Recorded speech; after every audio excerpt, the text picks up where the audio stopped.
In the broader ketogenic diet and carnivore diet world, it's practically a given. Sugar is addicting. There's a lot of science backing this up, even if the powers that shouldn't be have decided that no, sugar's not addicting.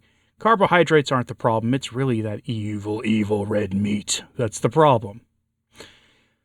We're pretty tired of that nonsense, but there are some weird signs out there that at least that part of our message, sugar is really not a good thing, is gaining traction.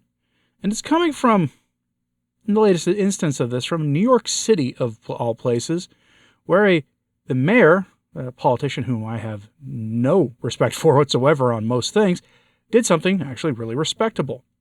He had this city pass legislation to require restaurants to tell people how much sugar they're adding to things. That's actually a good thing for you to be able to make informed decisions. And I say that because if you've been watching me for a long time, you know that I warned people that one of the go-to kinds of restaurants for people on a carnivore or ketogenic diet isn't as good for your diet as you might think, and that's barbecue restaurants. People typically say if you leave aside the really carb-loaded sides, the breaded fried okra, the French fries, and that kind of stuff, you just focus on the meat and a side salad, you're going to be okay. Most people think that. But the barbecue rubs are loaded with sugar. Absolutely loaded. Often, at times, half their volume by weight in sugar for the rub that goes on the meat. That is a lot of added sugar and can have a lot of consequences for your blood sugar. And they closely guard the secret of how much sugar they're putting in things because they don't want their signature barbecue rub recipe getting out there. The problem is, for those of us who keep to a way of eating like this, we need that information badly. And so, much to my chagrin, we're going to give praise to a politician who I think is otherwise not that great. But we go to Fox News, of all places, for this, if you really want to get surreal, with this headline: Gary Brecka on obesity, Sweet Truth Act signed by Eric Adams. We are addicted to how sugar makes us feel. New York City Mayor Eric Adams passed sugar legislation that will go into effect later this month.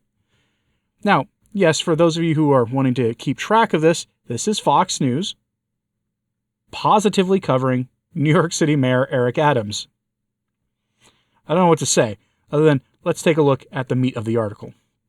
Quote, late last year, Mayor Eric Adams signed the Sweet Truth Act, which will require chain restaurants to conspicuously express warnings next to menu items with high volumes of added sugar. And beginning later this month, restaurants with prepackaged food will face fines for violation if they do not comply.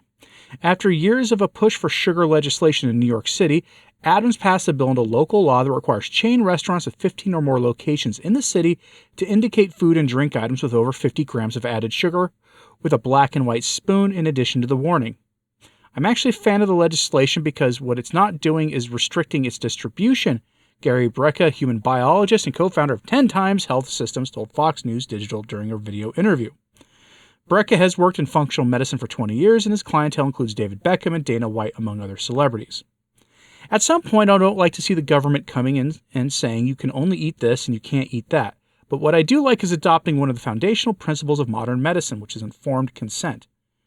Informed consent is the process of communication between you and your healthcare provider that often leads to agreements or permission for care, treatment, or services, according to the American Cancer Society. Brecka said an explicit warning on food systems with excessive sugar allows the consumer to make an informed decision to indulge or not. The message next to individual items is to state, warning, indicates that the added sugar content of this item is higher than the total daily recommended limit of added sugar for a 2,000-calorie diet. Eating too many added sugars can contribute to type 2 diabetes and weight gain. End quote. I like this for the same reason he likes this. A few years ago, New York City tried this in a way that was really, really not the way to do it. And it was essentially trying to ban soft drink sizes over a certain volume, like typically fountain drinks. That wasn't exactly well received by the general public because this was the state telling people how they can eat and how much of something they can eat. But more information is always a good thing. Now, this legislation isn't perfect. Note that it says over 50 grams of added sugar. That's not going to cover those barbecue meats I was talking earlier. They're not putting 50 grams of added sugar on your one serving of brisket. That would be a problem. You would notice it because it would be candied if they did that. But it's still better than nothing. It's a step in the right direction. Now, what makes all of this a little weird to me is we've lived now in a place where most restaurants now have their nutrition information, at least the very basics of it, available on their menus. How many calories, proteins, fat, and carbs are not an uncommon sight. New York City is definitely going to be a place like that. So the question is, why not require them to tell how much added sugar is in something? Period, full stop, all foods. I don't know. I don't know why they don't do it that way. They should, but unfortunately, we don't live in a perfect world where we have access to nutritional information at ease. And one of the reasons I think they don't do that is because the processed food lobby would have a fit, as would the Restaurant Association of New York City. Guarantee it.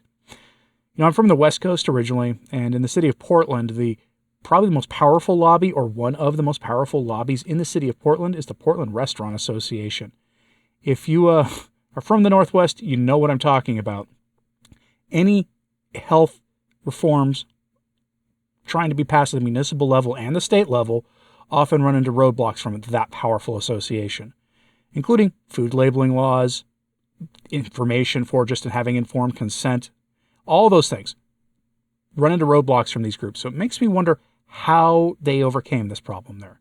And it could very well be that it was the over 50 grams of added sugar line. Because when I think of what was likely to have over 50 grams of added sugar, that's going to be dessert menus. It's going to be donut shops, probably going to be your Starbucks and those kinds of places. But it's not likely going to be impacting that much of your typical restaurant menu.